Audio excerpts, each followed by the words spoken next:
most of you know this update or heard this already. Amanda's scheduled for surgery, heart surgery. Valve. They're going to take the valve out, not replace it. And at least like an open automatic, like this side of the heart pumps to this side of the heart, and it's not supposed to be like, it would be like heart failure for however long they leave the valve out. That is, if her numbers are up good enough that she can do this on Friday. Friday. Pray for the decision that has to be made for the family about the surgery, whether to do surgery or not do surgery, and the outcome. And twice in the last month we've been in the same situation with different people in the church, different church family. Within our church family, somebody who's had a prayer request, and the prayer request is God do something or take them home. And that family doesn't have to make the decision about life support. In both those situations, God has given them the answer, where the people are doing much better than they were before. One of the situations was Ted's brother-in-law. I guess I can say this now that he's doing better. I don't know if we said it from the pulpit, but we said it privately in prayer conversations that after Ted's brother-in-law had his wreck and he was in ICU for such a long time, not responding to anything, that the prayer request was God take him home or give him healing, because he wouldn't want to live in a vegetative state, right? So, and Ted said he's going to be back at his church playing the piano in a couple of weeks. He's improved that much in just a couple of weeks' time that he's home. I guess he's home now and doing really well. I talked to Ted yesterday, and he's doing a whole lot better than what anybody would have expected just 2 weeks ago, 2 weeks ago, 3 weeks ago, 2 weeks ago tonight when we were having a revival meeting. No one would have thought him to be in that kind of shape. Okay, so pray for Amanda, and then pray for Marcia, Tracy, Missy, Jimmy, the whole family, that they'll know what decision to make. It's a family decision whether to do surgery. But she's supposed to have more tests, EEG and something else today, just to see if she'll be able to take the surgery, if they can do anything with her. So keep that family in your prayer constantly, I guess. All right. Anybody else have a prayer request? There's a lot of other people sick. I guess Charlie Boy and Mary Sheila are sick. Is that right? Good. Okay. Miss Joe's sick. Someone else is. Others. Some were at the hospital. Some were sick. Joey's broke down, and so Rebecca texted her, said, "You want us to come pick you and Audrey up? And she needs her car fixed by morning, and she's got to be there when Denny gets home because nobody else is there to drive the car back and forth and hold the flashlight while he works on the car." So whatever has to be done, they're not here at night. So there's a lot of people just missing because of sickness and different things going on. So just keep all these people in your prayer. And anyone else have a spoken request, something you want to pray about?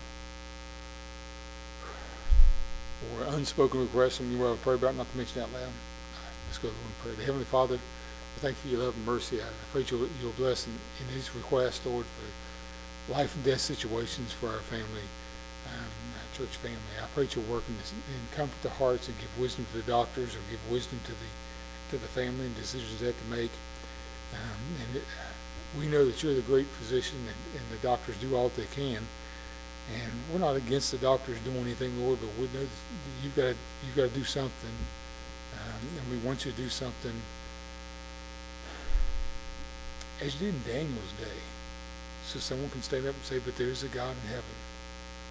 And you did this throughout the scriptures. As a man brought his son to Jesus, said, "If you do anything to help us," well, you raised a daughter that was Jairus' daughter that was dead. You raised Lazarus. I pray you'll give healing, Lord.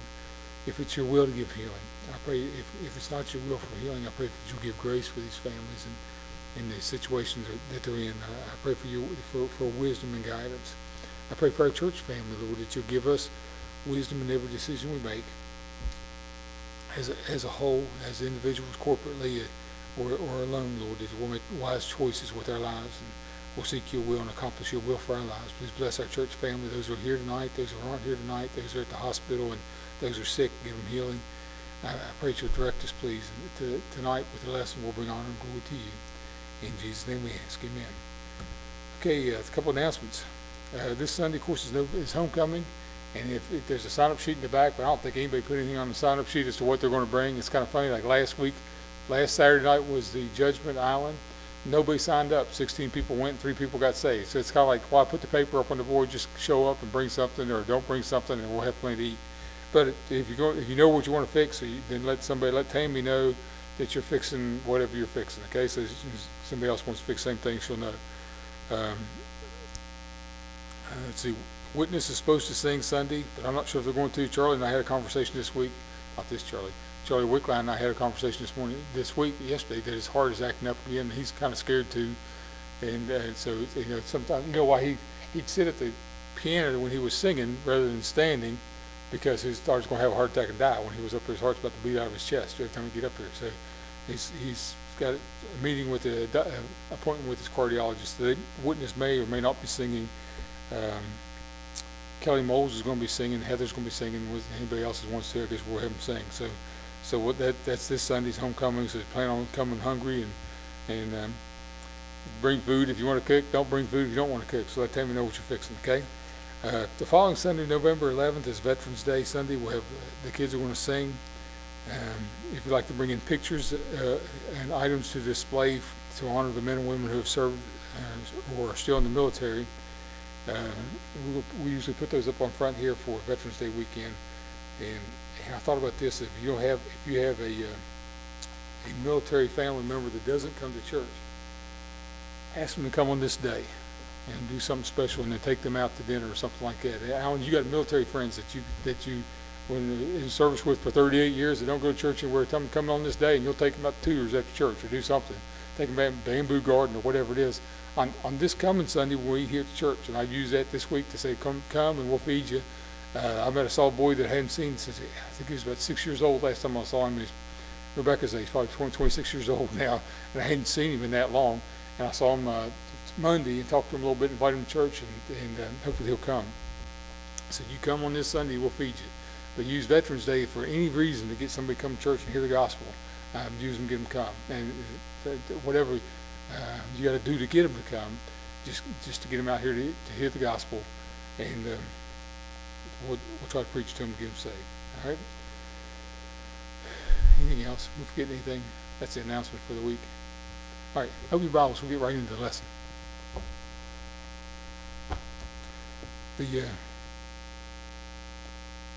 Rebecca is teaching the teenagers tonight because Joey's not here and Mark's at the hospital. Joey's broke down. So Rebecca's teaching the teenagers tonight, and she's going to start teaching teenage girls Sunday school class this Sunday. And she's excited about it, and I think they're excited about it because teenage girls don't need me teaching them. Okay? So, okay, First King, at home. She made it home, but her car is making a funny noise, and Danny, she's got to stay home with the flashlight so Danny can fix whatever is wrong with it. So, yeah. Well, you can call Danny after church. Oh no, if she's broke down on the side of the road, we'd leave her. We wouldn't leave her. You know what? A couple years ago, it's probably about 5 years ago now, we were going to Williamsburg for taking church family. We had 2 vehicles. We had a church van, the big van, the 15-passenger van, a bunch of people in it, and Danny drove his car because they didn't. Joey gets car sick if she's not right up front. So we broke down around Lewisburg, heading towards Williamsburg, and I didn't know Danny was a mechanic until that day. And he had all the tools that a mechanic shop would have. He replaced some stuff on the van, and the van broke down, and he fixed it. And away we went. So we sat on the road for about 2 hours. So he's really good about fixing stuff. All right, where we're at, 1 Kings chapter 2. 1 Kings chapter 2.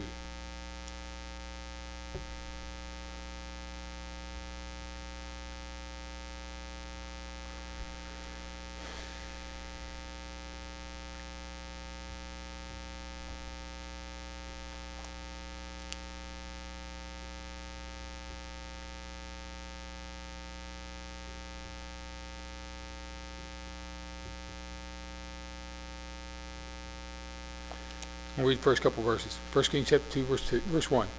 Now the days of David drew nigh that he should die. I said last week that he was about to die, and this is like the 4th chapter where he's about to die.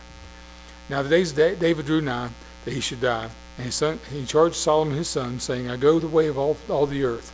Be thou strong therefore, and show thyself a man, and keep the charge of the Lord thy God, to walk in his ways, to keep his statutes and his commandments and his judgments and his testimonies, as is written in the law of Moses, that thou mayest prosper in the way in all that thou doest, and whithersoever thou turnest thyself, that the Lord may continue his word which he spake concerning me, saying, If thy children take heed to their way, to walk before me in the truth, with all their heart, and with all their soul, they shall not fail thee, said he, a man on the throne of Israel. Stop reading right there. Okay. God made a promise to David. He said, if you serve me, you'll serve the right. If you serve me, worship me, serve me the way you're supposed to, keep your heart clean, you can serve me all your life. You'll sit on the throne of Israel, and you'll be a king. And he said, if your children will serve me, then they will also sit on this throne. Your son, grandson, whoever's next, will sit on the throne next and serve. And God's already told him that Solomon's going to be the one that's going to build the temple, and David saved up things to get ready for Solomon to reign. And David said, verse 2, he said, show thyself a man. He said, what way? He said, keep the charge. If you'll do right, you'll reign forever. And there are promises to David, though, were conditional. A lot of people make promises. I've heard people do this. They open Scripture or something, they get a promise out of the Old Testament somewhere, and they said, New Testament, Philippians, my God shall supply all your needs according to his riches and glory. That's a promise from God. But you know, that's a conditional promise that God was making that statement to people that had just given wholeheartedly to other people. Okay, giving that should be given in you, good measure, pressed down, shaken together, running over. So a lot of God's promises are conditional, and God was telling David, and David is now telling Solomon, this throne's not going to last forever if you disobey me. I mean, you can reign forever if you obey, but if you disobey, if you don't keep the charge, the commandments that I've given you, that God's given you, then your kingdom won't last. So Solomon is all of David's blessings and all of his joy. If you read through the Psalms, they're just blessings, they're gifts from God. And David wants the same blessings and joy to go to Solomon, his son. But the key is obedience. If you think about the greatest things that ever happened in your life, I don't know. For me, salvation is the number one thing that's ever happened in my life. And other than that, being married to Tammy, we've had a great marriage for a great time being married for 34 and a half years. And to me, it is. I looked at my parents, and they were always happy being together. I mean, they weren't together 24 hours a day, but they were always happy. Mom was always happy to see Dad walk in the door at the end of the day. She worked a job, he worked a job, he got home after she did, and she was always happy to see him come in the door. Or if we're doing stuff as a family, if Mom wasn't there, Dad was missing out. I don't know if your family was that way, but our family always seemed to be that way. That they had this relationship that I didn't realize it as a kid growing up, because I thought every home was this way, right? Anyway, I thought every home was as happy as mine. It wasn't. And I found out later, as we got in high school age or older or whatever, just I just realized now. And I never asked a good friend, there was a boy that I went to school with from first grade all the way through 12th grade. I never asked him where his dad was. I just noticed he wasn't there. Okay. There's only one other boy that I remember that his mom lived one place and his dad lived in another place. His mom lived in the house that he grew up in, and his dad lived in an apartment. And I was always like, why? Well, when we were 5th grade or 6th grade or something like that, I couldn't figure out why doesn't his mom and dad live in the same house? So as a kid growing up, I just thought that normal was husband and wife get married and they stay together for life, right? I just thought that's the way it was supposed to be. David's normal was being blessed by God. Unbelievably blessed. The word blessed means unbelievably happy. And realizing every blessing he had, every good thing in his life came from God. And he looked at that, what was normal to him, whether he's a kid on a hillside with a bunch of sheep, or he's fighting a battle, or he's reigning as king, whatever he's doing, he realizes from the child on that every good thing he's had in life is a blessing from God, and that is a normal life for him. Okay? And David looks at Solomon, his son. David's about to die, and he said, I want you to have what I've had in this relationship with God. Homecoming Sunday, I don't know if I'll say this or not. Homecoming Sunday is this Sunday. And this preacher told this story for 20 years, and I've told it for the last 5 years. 1984, when him and Becky moved to Florida, Tammy and I flew down to Florida to spend a week with them while we were on vacation, and they live in Melbourne. We had a great time on vacation. But then driving back, they were driving us back over to the airport in Orlando, and on the back, me and Preacher and Bub were right in the back of the truck, and the question just came up: will God use us? Would God use us? We wanted God to use us to win other people to Christ and to help people with their homes and their families and different things. And really the question came down with was, okay, I enjoy reading and praying and having this fellowship with God. I enjoy having this relationship with my friends that are Christian friends. I enjoy this so much. I want everybody outside of these doors to have what I have. Y'all with me on that? I want everyone to know God in the way that I know God. He loves me, takes care of me. He knows what's best, and I trust him. He tells me in his word what I'm supposed to do, what I'm not supposed to do. He surrounds me with good people all my life. Okay. And the question while we're riding the back of the truck over there is, will God allow us to take this and give it to other people and to show it to other people? And from that time to this, 35 years, however long, 34 years, we've been trying to tell other people about Christ and show people what they can have, and a lot of people say, no, I don't want that. I don't want that. Okay? There's kids that we've brought to church through the years, and go back and try to get the family to come. Alan and I made a visit about a month ago, and some kids that will come to church with us on the van, they started riding another bus because that other bus gets there before we do, a couple minutes before we do every Wednesday night. And the kids were coming Sunday and Wednesday, but they started going to another church. And so Alan and I were back out there visiting one night, and just said, the kids coming tomorrow, and they said, no, they're going to go to the other church. I said, that's fine. And with the dad and mom standing there, I said, I want the kids to go to whatever church is going to get you. They're going to Maranatha. It's a great church. I want the kids to go to whatever church is going to reach you as a mom and dad to get you in church. And the dad said, well, I got to work. Well, we all got to work, right? I mean, but I want that family to have what we've had for the last 35. They don't have it. And I want that family to have that joy that we have. David looked at Solomon and said, I want you to have this. Okay. So the key is to be obedient. Then he said, let's go down and read a couple more verses, because this is interesting to me. Okay? We'll start reading verse 5. Moreover, David's still talking to Solomon, verse 5 and down through about 8. Moreover, thou knowest also what Joab the son of Zeruiah did unto me, and what he did to the two captains of the host of Israel. That's me. He killed too many he wasn't supposed to kill.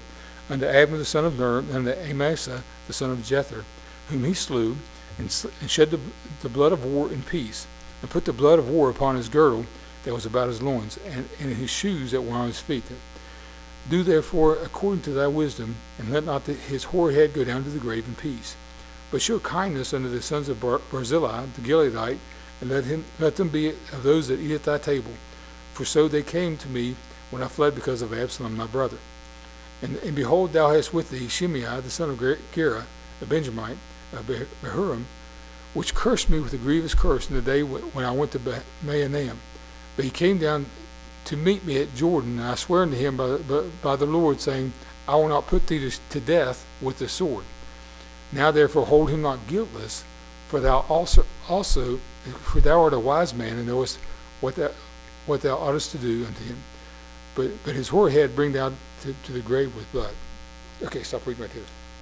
I said, here's David said, I'm about to die, but there's 3 things you got to take care of. I want you to serve God. That's the biggest thing. I want you to obey God and have this relationship with God that I've had with God. I want you to have that thing. But he said, there's 3 people you got to work on. There's 3 things that you need to clear up for me. You need to take care of this. One is Joab. Do you remember the story when Saul was king, before David was king? When Saul was king, he tried to kill all the people, all the Gibeonites, and because he tried to kill the Gibeonites, he brought a curse on David's kingdom. On the kingdom, the plague came while David was king for something that Saul had done before. And David was saying to Solomon, you got to do something about what Joab did, because Joab killed 2 men in peacetime that he shouldn't have killed. And one of them killed his little brother during wartime, but then when the war was over, he went back and killed the guy.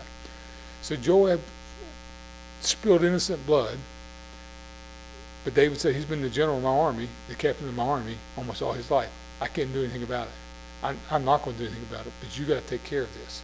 So David said, there's a debt that's got to be paid, and Joab's got to pay that debt. And David said, I'm not going to make him do it. He's a captain. It'd be like if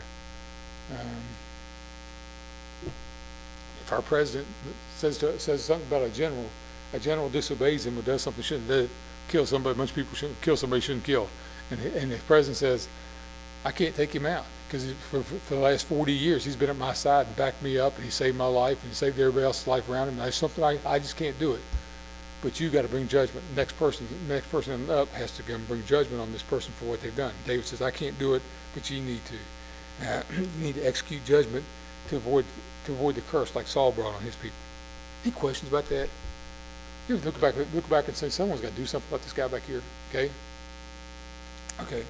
Here's the next one. He said Barzillai. When David was leaving, running from Absalom, he crossed over Jordan, and he was out in the wilderness, had his army with him. And Barzillai, he's an old man, showed up with a whole bunch of food for him and his whole army. And Barzillai was good to David. And David, when the peacetime came, when the battle with Absalom was over, David wanted Barzillai to come back to Jerusalem with him. And Barzillai said, I'm an old man. I can't make it there. I can't taste anything anymore. I can't hear the sound of music. There's no sense in me going back. I don't know how old he was. I wanted to make jokes about age, but I won't make any jokes about age because we're getting there. And he said, I can't taste food. I can't hear the music. It doesn't really matter. He said, here's my son. Take my son back with you, or my grandson. Take his boy with you. So he does. And David says, with Joab, he said, we owe a debt of judgment. Something has to be done. With Barzillai, he said to Solomon, do something. Keep his boys at your table. Feed them. Take care of them because of what they've done for me in the past. There's another debt that he owes. Let me ask you this. Simple question. Sometimes we look at something, someone's got to do something about this judgment thing. And other times we look at someone and say, someone's got to do something about that guy that was good to us. And I think I mentioned this Sunday or 2 weeks ago or something like that, that there was people when I was a kid that Dad said, you got to be good to them. Okay, because something they did before or whatever. You just got to be. Some people I wanted to be good to them. Other people I just had to be good to them because Dad said so. But Dad felt indebted to people that were good to him at times, and he said, "We just continue to be good, continue to be good to them." So we can do that.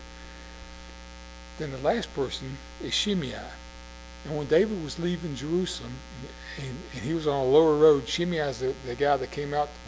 We compared him to Ernest T. Bass, throwing rocks at him and cursing him and stuff, and hitting David's men with the rocks and throwing dust in the air, and I think it's a crazy guy. But David said, he cursed me. And those words are still ringing in my ear. And David said, I'm not going to do anything about it, because when I came back after the battle was over and we came back across Jordan and they're come back into town, he was one of the first ones to meet me. And he fell on his knees in front of me, in front of everybody else, and said he was so sorry for cursing all the things he said and what he had done. And David said, I promised him then that I wouldn't do anything to him. So I couldn't do anything to him. But you didn't make him that promise. You got to do something because his words ring in my ear to this day. You ever hear something, for me personally, I look at this. And David's taking care of Joab, I understand that. Taking care of Barzillai, I understand that. You ever hear someone say words that ring in your ear all the time? They come back to you, kind of haunt you all the time. So even to somebody when you're a kid, somebody said something, or as an adult, people have said something to you, and it's not that they did something bad to you, just that the words that they said come back and haunt you all the time. Now, what's worse to me is the things that I've said to other people that I shouldn't have said. You ever do something like that, and you wish you hadn't said those words? Okay, but there's other people's words that ring in my ear. Brother John, you're supposed to forgive them. I know, forgiveness is there, but I still hear the words, okay? And I still know what was said. And I know, I'm talking about recently or 20 years ago, things that people said, and those words ring out in my ear all the time, okay?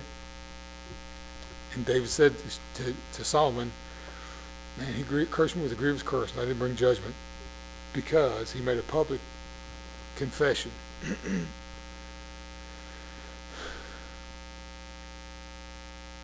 and those unanswered words are still ringing.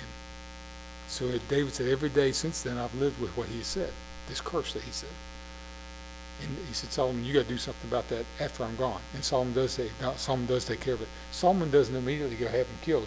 Solomon calls him in. Shimei calls him in and says, okay, David promised you, my father promised you he wouldn't judge you for what you've done. I'll not judge you for what you've done, but I'll make a rule for you. You can never leave this city.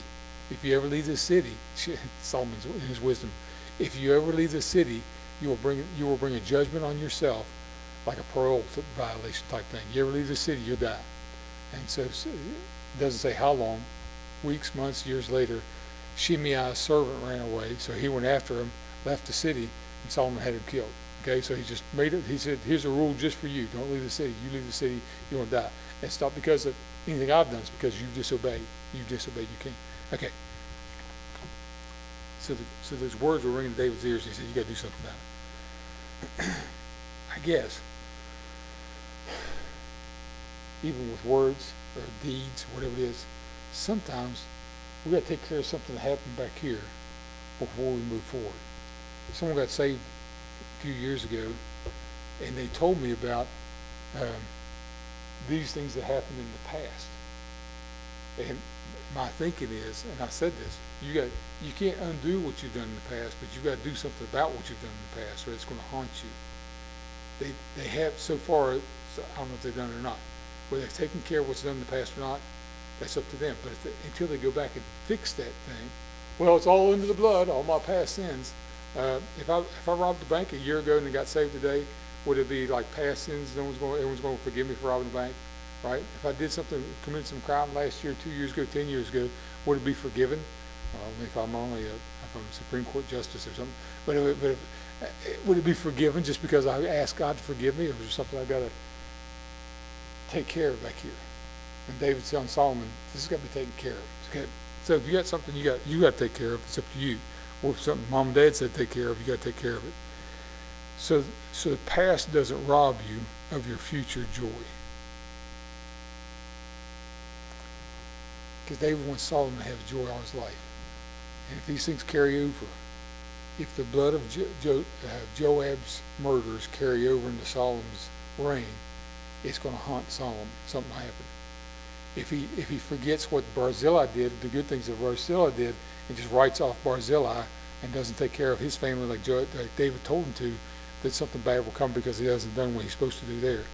And if this curse, the words that Shimei spoke, are not taken care of, then something's going to carry over with Solomon. And David said, I want you to have that joy that I've always had for the last, he's 70 years old when he dies. So I want you to have that joy that I've had all my life. I want you to have that same joy. It's a relationship with God, a man after God's own heart. I want you to have that same joy, but there's things you got to take care of first. Solomon, in the next chapter, Solomon in this chapter, he takes care of it right away. Because he looks into his future, he said, I'm going to reign as king. God, I need help, I need wisdom. What do I do? Take care of these things that Dad said take care of. Take care of these things first so I can go on with my reign as king. Okay? Any questions? Going once? Going twice? Let's pray. Thank you, Lord, for loving us. Help us be Christians we ought to be. I pray that you'll bless our church family. I pray for the sick for healing. I pray for your guidance in our lives. I pray that you'll help us forgive if someone said something, done something in the past, but to take care of the problems as they arise so we can move forward in the future. Use us, please, for your glory. In Jesus' name we ask, amen. Let's all stand and sing. We have a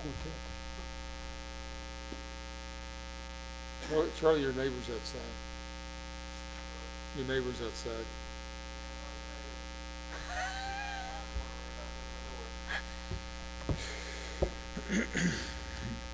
Page 31. He hideth my soul. Sing one verse. A wonderful Savior is Jesus my Lord, a wonderful Savior to me. He hideth my soul in the cleft of the rock, where rivers of pleasure I see. He hideth my soul in the cleft of the rock that shadows a dry, thirsty land. He hideth my life in the depths of his love, and covers me there with his hand, and covers me there with his hand. Shall you dismiss us?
Invite your friends out to homecoming, those who are out of church.